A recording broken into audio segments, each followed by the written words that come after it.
Hello everyone, ఈరోజు ఆలు కారం చేసుకుంటున్నాం మనం. ముందుగా ఒక ప్యాన్ పెట్టుకొని దాంట్లో ఆయిల్ వేసుకొని, ఆయిల్ హీట్ అయిన తర్వాత కొంచెం పోపు గింజలు వేసుకోవాలి.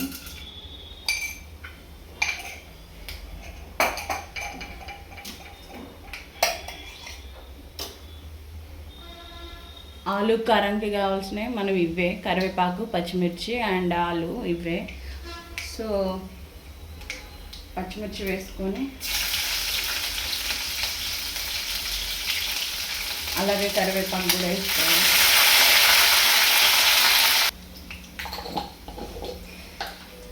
తాలింపు బాగా మగ్గిపోయిన తర్వాత కొంచెం చిటికెడ పసుపు వేసుకోవాలి. చిటికెడ అంటే చిటికెడ, మరీ ఎక్కువగా వేసుకున్నా బాగుంటుంది. పసుపు స్మెల్ వస్తుంది కాబట్టి కొంచెం తక్కువగా వేసుకోవాలి.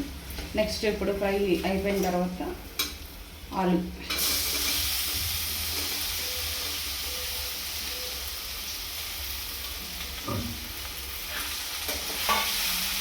చాలా సింపుల్.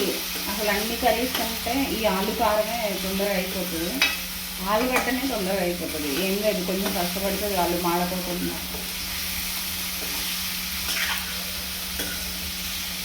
చూడండి, కొంచెం ఫస్ట్ వేసినా ఇంత తిక్కుగా ఎల్లోగా వచ్చింది.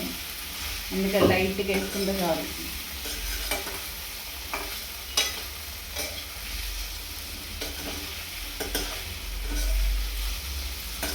ఇప్పుడు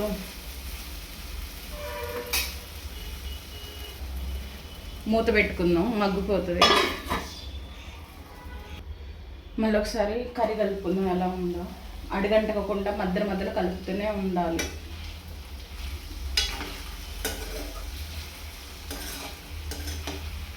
మరీ మాడిపోవద్దు,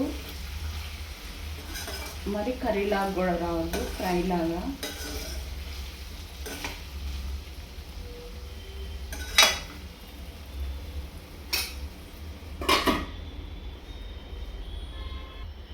ఈలోపు మనం ఆలుకి కారం ప్రిపేర్ చేసుకుందాం.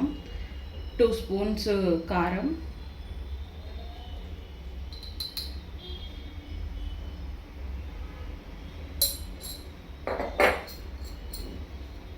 అలాగే 1.5 స్పూన్ ఉప్పు వేసుకోవాలి.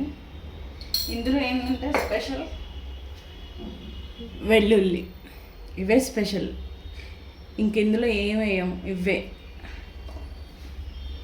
మెత్తగా చేసుకొని వేద్దాం. ఇప్పుడు మూత తీసుకొని కొంచెం అల్లం వెల్లుల్లి పేస్ట్ వేద్దాం. అల్లం వెల్లుల్లి పేస్ట్ ఇంట్లో చేసుకున్నదైతే చాలా టేస్ట్గా ఉంటుంది.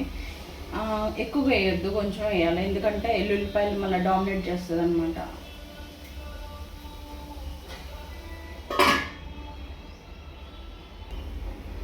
అల్లం వేసినాం కదా, కొంచెం కలుపుదాం. అల్లం వేసిన తర్వాత కర్రీ మాడుతూ ఉంటుంది, కానీ మాడనివ్వకుండా సిమ్లో పెట్టుకొని చేస్తూ ఉండండి.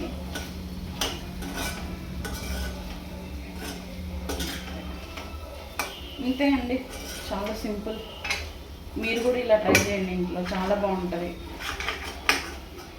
ఏ కర్రీ అయినా ఇష్టంతో, ప్రేమతో, మనస్ఫూర్తిగా చేసుకుంటే అది కర్రీ టేస్ట్గానే వచ్చింది. కాకపోతే దాంట్లో ఎక్కువగా ఇంట్రెస్ట్ పెట్టి చేయాలి.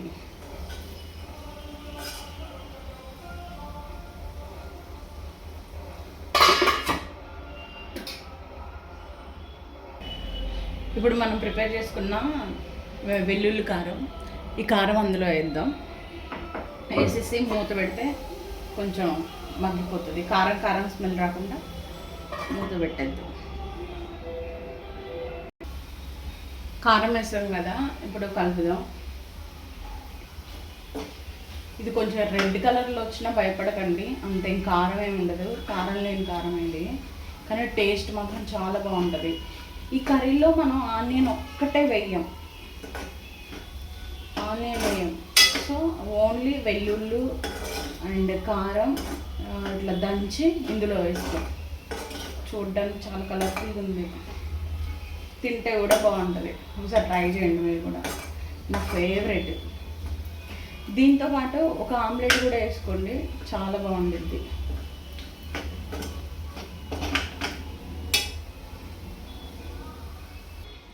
ఫైనల్గా ఇందులో కొంచెం మసాలా వేస్తే సరిపోతుంది. అంతే, కర్రీ అయిపోయిందండి. ఫైనల్గా కర్రీ మాత్రం బాగా వచ్చిందండి. చూడండి ఎంత కలర్ఫుల్గా వచ్చిందో, ఎక్కడ మాడలేదు, చాలా నీట్గా బాగా ఫ్రై అయ్యి బాగా వచ్చింది. ఆలు అండ్ బెండకాయ కొంచెం టైం టేకింగ్ ప్రాసెస్, కానీ టేస్ట్ మాత్రం బాగుంటాయి, బాగా చేసుకోవాలి. ఇప్పుడు ఈ గిన్నె పక్కకు పెట్టేసి ఆమ్లెట్ వేసుకుందాం.